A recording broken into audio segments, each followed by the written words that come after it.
Hola amigos, hoy en temas de sociología vamos a hablarles de México, o mejor dicho de la relación de su estado y su gobierno. Y es que sí, México, además de caracterizarse por el esplendor de sus zonas arqueológicas o su gastronomía, o por qué no, su violencia y su corrupción, también se caracteriza por cómo su gobierno se relaciona con su pueblo. Muchos pensadores y científicos sociales que se han cuestionado bien cuál es la forma en que México desarrolla su gobierno, es decir, cómo las clases dominadas interactúan con él y lo legitiman, y cómo éste domina o posibilita a estas, se han percatado de que en el México postrevolucionario, pese a enfrentarse muchas veces a un panorama político dividido, pasar por severas crisis económicas, inflación, deuda externa y hasta fraudes electorales, ha habido muy poco levantamiento popular. Eso en comparación con otros gobiernos latinoamericanos donde las libertades se obtienen por luchas un tanto más violentas o contra un régimen autoritario, donde las reformas sociales aparecen tras una larga lucha entre el gobierno y su gente. En México, muchas de estas reformas son puestas en marcha sin lucha previa.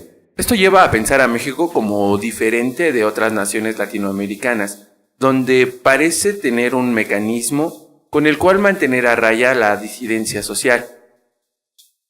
De ese modo, o mejor dicho, ese mecanismo, queremos hablarles hoy precisamente, el Pacto de Dominación. Marchemos agraristas a los campos a sembrar la semilla del progreso. Marchemos siempre unidos sin tropiezos, laborando por la paz de la nación. No queremos ya más luchas entre hermanos, olvidemos los rencores compañeros, que se llenen de trigo los graneros y que surja la ansiada redención. En el himno agrarista se ve reflejada la consigna perpetuada por las élites políticas de México, ya que en el contexto guerrillero que caracteriza la época de la Revolución Mexicana, se encuentra también un hartazgo de la muerte y los ciudadanos están dispuestos a negociar la vida a cambio de sembrar la semilla del progreso, como dice la canción. En el periodo posrevolucionario, las élites buscaron generar una identidad nacional en México a través de diferentes discursos para tratar de evitar conflictos entre diferentes sectores de la sociedad mexicana. Esto en respuesta a que las mismas élites deben negociar la estabilidad política para mantener una posición dominante en la relación de la dominación. El estudio de las negociaciones que los grupos subordinados establecen con los grupos dominantes es comprendido por Vivian Brachet mediante el concepto de pacto de la dominación. Pacto entendido como una negociación. Dominación en términos weberianos, puesto a que se trata de imponer voluntad a pesar de resistencias. En ese sentido, las condiciones para que el pacto de la dominación se pueda consolidar, los grupos dominantes deben reproducir la ilusión del cultivo de la semilla del progreso, metafóricamente hablando de la satisfacción de necesidades en materia de alimentación, vivienda, educación, salud y trabajo. El primer pacto se establece como producto histórico desde el siglo XIX, papel directo o indirecto del movimiento obrero en la introducción de reformas sociales. Por ejemplo, en 1906, las primeras grandes huelgas en minas de cobre en Cananea y en 1907 en Río Blanco en las fábricas textiles.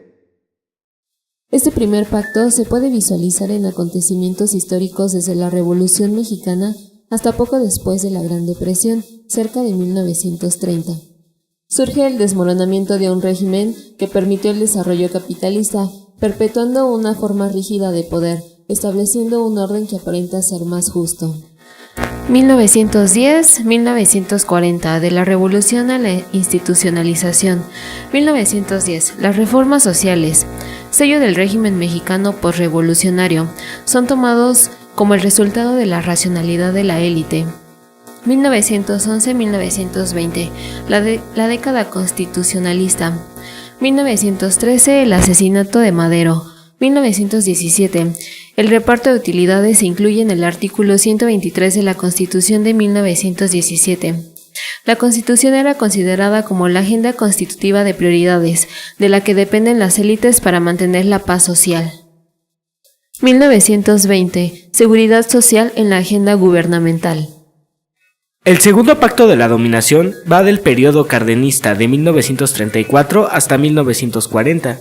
En este periodo se puede identificar el perfeccionamiento del aparato que constituye el corporativismo de Estado. Se ubica también la creación de un sindicato obrero controlado, que no cumple las expectativas del movimiento obrero, por lo que se deteriora y se crea un movimiento obrero independiente. Este movimiento obrero amenaza con juntarse con las masas campesinas, por ello el Estado debe controlarlo, y queda bajo el control gubernamental. Se vislumbra ya entonces el seguro social, aunque no se establece. Este punto se vuelve el punto nodal entre el Estado, el trabajo y el capital. El tercer pacto de dominación va de 1940 a 1954. Abarca parte del desarrollo estabilizador suscitado de 1940 a 1970. En este, las masas se opusieron a tendencias lombardistas y velasquistas dentro de la Confederación de los Trabajadores de México, o CTM, que para ese tiempo se tambaleaba. Para 1943 se inaugura el Instituto Mexicano del Seguro Social. Tal movimiento se empata con las medidas del control y estabilidad implementadas por el gobierno. El IMSS surge como respuesta para regular las divisiones internas de la Confederación de los Trabajadores de México, CTM, dividida entre lombardistas y velasquistas, y la necesidad de integrar la resistencia popular no obrera con la Confederación Nacional de Organizaciones Populares, o CNOP. El pacto se dio gracias a que los servicios del IMSS solo estaban disponibles para quienes se afiliaran a estos sindicatos, y claro está, a los mandatos del gobierno, que después de esa estrategia pasó a consolidarse en el Partido Revolucionario Institucional, PRI. Durante el periodo de Miguel Alemán, 1946-1952, se da la primera devaluación de la posguerra, es decir, México pierde influjo sobre recursos. En otras palabras, Estados Unidos rompe vínculos económicos con este. Durante este periodo ocurre una división de los obreros debido al charrismo.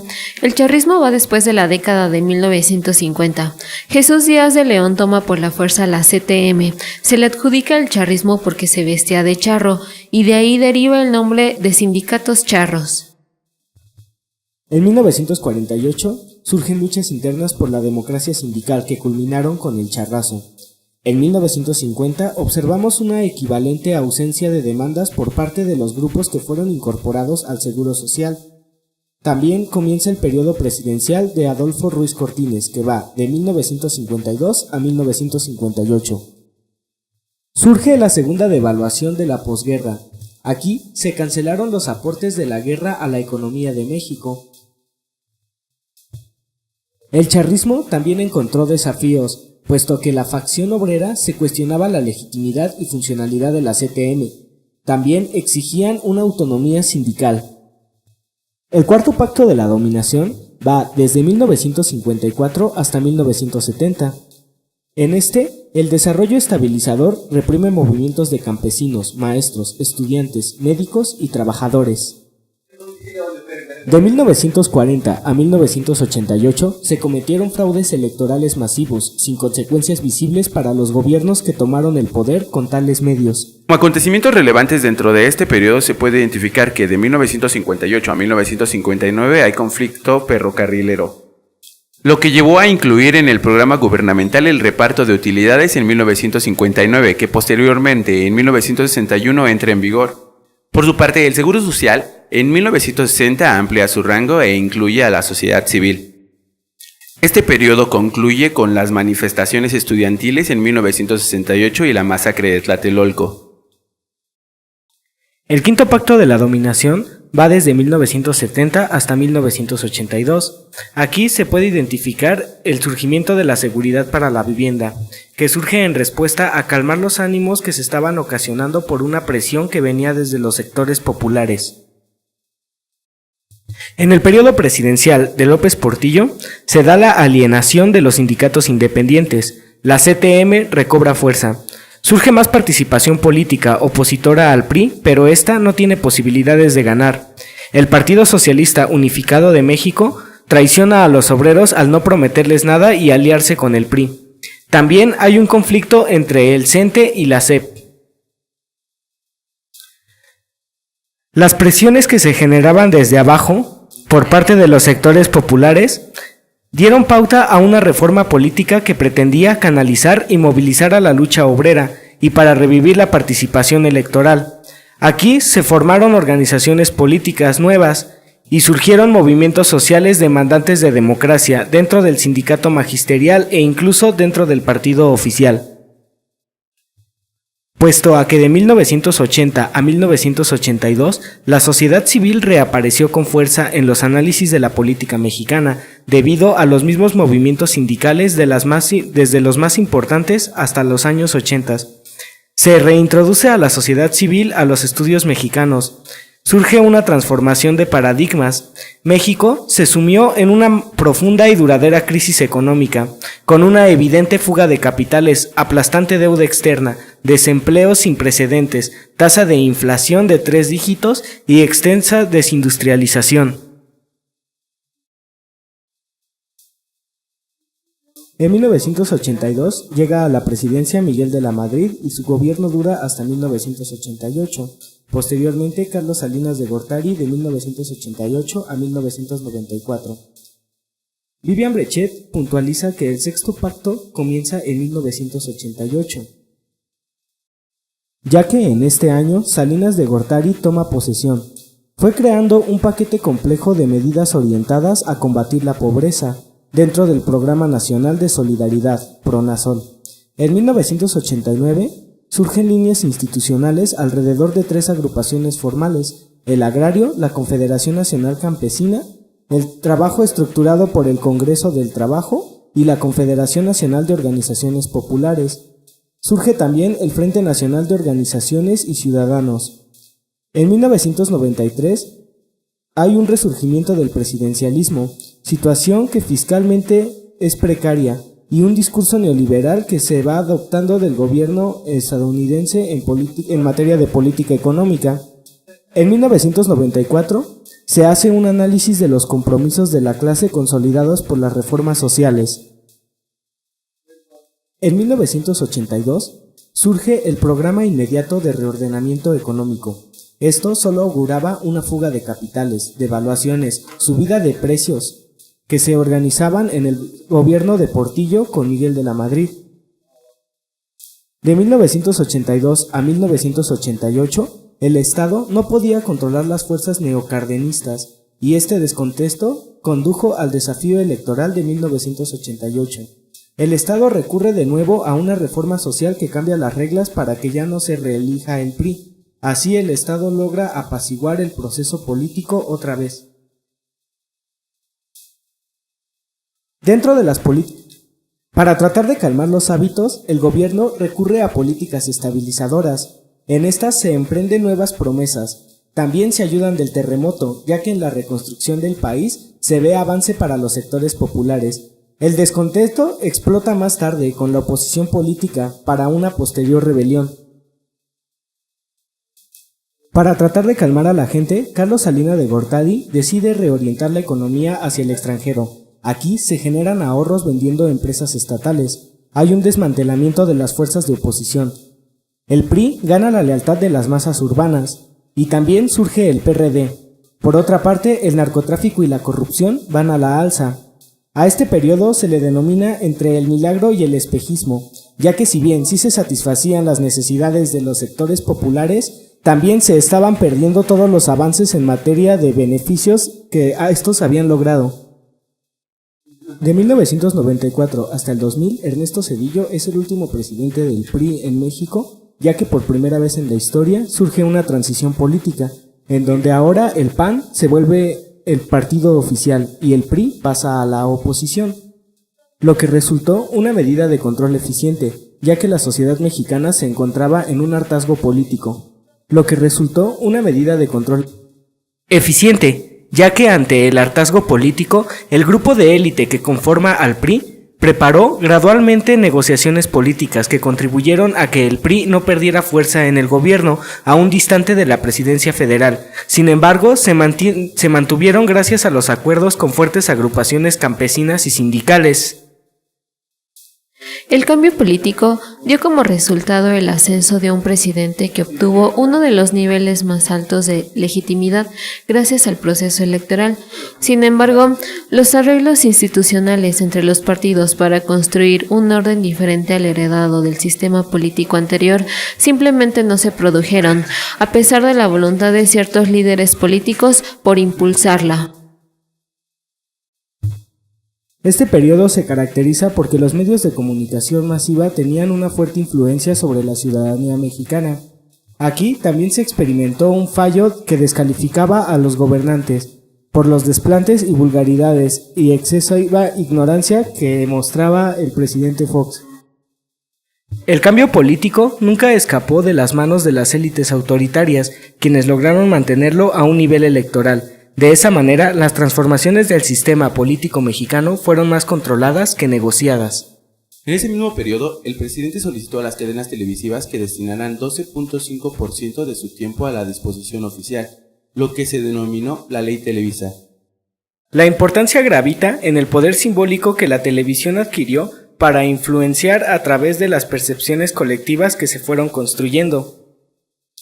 Dentro del mismo pacto, que va de 2000 a 2012, posterior al gobierno de Fox, en 2012 llega a la presidencia Felipe Calderón, quien como proyecto político emprende una guerra que se presenta como una cruzada moral en contra del peligro de contagio de las drogas. Por otro lado, quien lleva a cabo la cruzada, el político Calderón, como el presidente que se asume como un cruzado, pero termina volviéndose un político acorralado de manera dramática por las consecuencias de la guerra, sobre todo por el surgimiento de las víctimas ciudadanos, puesto que las cifras ascienden a 250,000 muertos hasta marzo de 2015. El número de muertos. Las reformas fueron las siguientes: narcotráfico en México. El número de muertos que ocasionó la guerra contra el narcotráfico emprendida por el presidente Felipe Calderón fue devastador para el régimen panista. Ahora las élites debían negociar una vez más otro pacto de dominación, del cual se apoyaron de la reforma televisa que había emprendido el presidente Vicente Fox, ya que el alcance que había tenido el medio televisivo por la transmisión de imágenes se traducía en la personificación y espectacularización de las campañas electorales, que encuentran un espacio ideal en la televisión por su propensión a ciertos formatos y a los tiempos que permiten ocuparse de personalidades más que de temas complejos. De esta manera, las élites posicionaron a un presidente que fue Enrique Peña. Con él venía una serie de reformas estructurales que perjudicaron directamente a los sectores populares en los beneficios que habían logrado obtener a partir de pactos anteriores. Sin embargo, estas reformas no se escandalizaron de tal manera que generaran una actividad colectiva que las hiciera hacia atrás, salvo por algunas protestas de los sindicatos de educación como lo fueron la CENTE, en un conflicto político de la dirigente del sindicato con el presidente de la República. Enrique Peña Nieto, 2012-2018. Define la necesidad de un paquete de reformas estructurales derivado de un diagnóstico claro sobre la situación en la que se encontraba México. Nuestra economía se abrió al mundo generando industrias competitivas, como es el caso de la automotriz y la aeroespacial. Nuestro país se encontraba rezagado en materia de regulación de la competencia económica, lo que aumentaba el precio del consumo de bienes esenciales y disminuía el poder adquisitivo de la población. Este bajo nivel de competencia obligaba a las familias más pobres a gastar más del 40% de su ingreso en mercados concentrados en precios altos. Quedaba claro que era imposible superar esos obstáculos únicamente con una administración más eficiente. El cambio tenía que ser radical. Por ello, se impulsó esta ambiciosa agenda de reformas para resolver los problemas estructurales del país. Para el 2015 se concretaron 11 reformas estructurales aprobadas en los primeros 20 meses de esta administración. Las reformas perseguían 3 grandes objetivos: elevar la productividad de nuestro país, lo que detonará el crecimiento y el desarrollo económico de México; fortalecer y ampliar los derechos para que formen parte de la realidad cotidiana de los mexicanos; y afianzar nuestro régimen democrático y de libertades, lo que nos permitirá transitar de una democracia electoral a una democracia que brinde resultados concretos. Estas reformas ocasionaron que se modificaran 155 artículos de la Constitución mexicana. El desempleo aumentó y la guerra contra el narcotráfico que había emprendido Felipe Calderón siguió cobrando vidas. El ascenso de Peña Nieto era repudiado desde el principio, ya que cuando éste toma protesta el 1 de diciembre explotan huelgas multitudinarias que expresaban un rechazo profundo al presidente Peña Nieto. Sin embargo, a lo largo de su sexenio, fue a través de una dominación carismática expresada en redes sociales que pudo mantener el control de las masas populares, sin dejar de lado la parte represiva del Estado, ya que también hubo diversas desapariciones de activistas y periodistas. dando muestra de que el PRI seguía siendo un partido corrupto que no estaba beneficiando a los sectores populares y que lejos de eso las reformas habían traído consecuencias negativas para la población. Lo que da apertura a una segunda transición política en México, en donde asciende a la presidencia Andrés Manuel López Obrador representando el partido de Morena, que sus siglas significan Movimiento de Regeneración Nacional, con una tendencia asistencialista que consiste en otorgar recursos a sectores vulnerables de la población para mantenerlos conformes, cargado también de un discurso del antineoliberalismo, pero que lo sigue reproduciendo con megaproyectos millonarios. En este video hemos dejado de manifiesto la explicación del concepto del pacto de la dominación y la aplicación del mismo en el contexto mexicano. Hemos podido apreciar cómo el gobierno ha logrado mantener el control en el sector mediante negociaciones unilaterales que parecen beneficiar a los sectores populares.